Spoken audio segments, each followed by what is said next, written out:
আহা কি যে টেস্টি এই লাল লাল ঝাল ঝাল চাপা শুটকির ভর্তাটা। এভাবে চাপা শুটকির ভর্তাটা একবার মুখে গেলে না আর কখনোই অন্যভাবে ট্রাই করবেন না, গ্যারান্টি দিচ্ছি।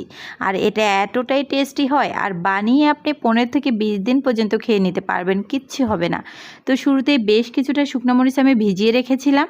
ভিজিয়ে রাখলে হবে কি, মরিচগুলো দ্রুতই বেটে নিতে পারবেন। আর যারা এভাবে বেটে নিতে ভয় পান তারা কিন্তু হাতে পলি বেঁধে তারপর মরিচটা বেটে নিতে পারেন, আবার কোনো সমস্যা হয় না ইনশাল্লাহ। আগে থেকে একটু বাটাবুটার অভ্যাস আছে আমার। সো যাই হোক, মরিচটাকে খুব ভালো করে কিন্তু আমি বেটে নিয়েছি। তারপর আমি এখানে নিয়ে নিয়েছি কিছুটা রসুন কোয়া। রসুন এখানে 2টা বড় সাইজের রসুন হবে, রসুনটাকেও খুব ভালো করে বেটে নিয়েছি। আর হ্যাঁ, আপনারা ব্লেন্ড করেও নিতে পারেন। তো তারপর খুব ভালো করে যখন বেটে নেওয়া হয়ে যাবে, এখন আমি এখানে নিয়ে নেব চাপা শুটকি। চাপা শুটকিগুলোকে না খুব ভালো করে কিন্তু পরিষ্কার করতে হয়। চাপা শুটকির মাঝে আইস থাকে, এজন্য চাপা শুটকিটাও অন্তত 10 থেকে 15 মিনিট আগে ভিজিয়ে রাখার চেষ্টা করবেন। তো তারপর এই যে আমি মাথার প্রায় অংশটাই ফেলে দিব, আর উপর থেকে যে আইসগুলো থাকে এগুলো কিন্তু ফেলতে হবে।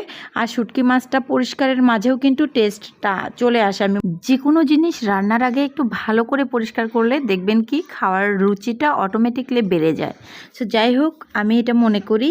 এখন দেখেন আমি খুব ভালো করে কিন্তু পরিষ্কার করে নিয়ে মাথার প্রায় বেশি অংশটাই ফেলে দিচ্ছি, লেজটা ফেলে দিচ্ছি। আর এই যে পেটের যে মাঝখানে, এখানে একটু এরকম করে কেটে দেবেন, কারণ ওইখানে তো মাছের ভুঁড়িটা আর কি থাকে, তো ওইখানে একটু তিতার লাগতে পারে, এখানে ফেলে দিবেন। আমি ঠিক যেভাবে দেখিয়ে দিচ্ছি ঠিক এইভাবেই ভর্তাটা বানানোর চেষ্টা করবেন ইনশাল্লাহ। একবার যদি আপনার মুখে যায়, আমি গ্যারান্টি দিয়ে বলতেছি, আপনি দ্বিতীয়বার কখনোই অন্যভাবে চাপা শুটকির ভর্তা বানাবেন না। সো যাই হোক, এইবার শুটকি টিনটাও আমি খুব ভালো করে বেটে নিচ্ছি। আর চাপা শুটকি বেটে নিতে কিন্তু একটুও বিরক্ত লাগে না, খুব দ্রুতই কিন্তু এটা ম্যাশ হয়ে যায়। ভর্তার রেসিপিটা যদি ভালো লেগে থাকে, প্লিজ ইউটিউব, ফেসবুক যেখান থেকেই দেখেন না কেন আমার পরিবারে যুক্ত হয়ে যাবেন।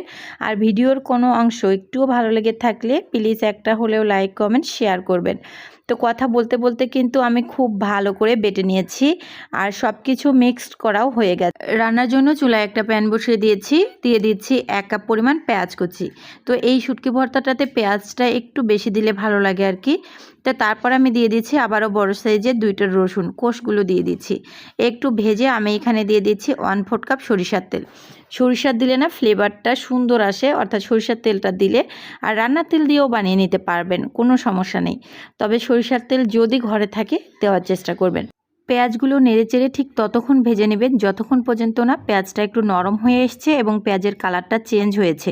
আর পেঁয়াজ ভাজতে ভাজতে দেখবেন সুন্দর একটা ফ্লেভার আসে পেঁয়াজ থেকে, ঠিক তখনই কিন্তু এর মাঝে ওই যে শুটকির ভর্তাটা অ্যাড করতে হবে, বেটে নেওয়া শুটকিটা আর কি।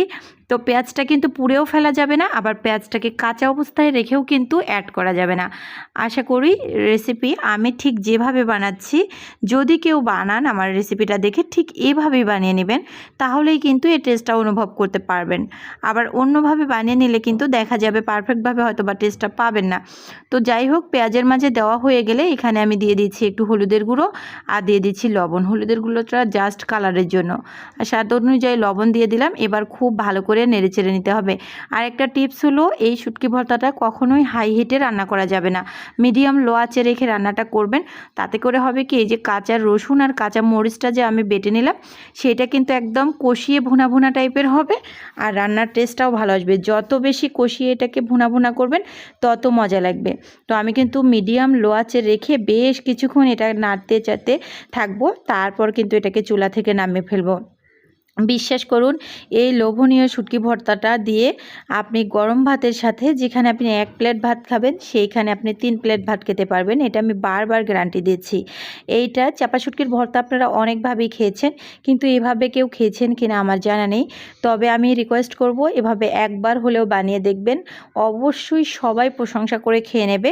এবং আমি ঠিক যেভাবে দেখিয়ে দিয়েছি এইভাবেই বানিয়ে নেবেন। তো রেসিপিটা দেখার জন্য সবাইকে অসংখ্য অসংখ্য ধন্যবাদ। ভালো থাকবেন, সুস্থ থাকবেন, আল্লাহ হাফেজ।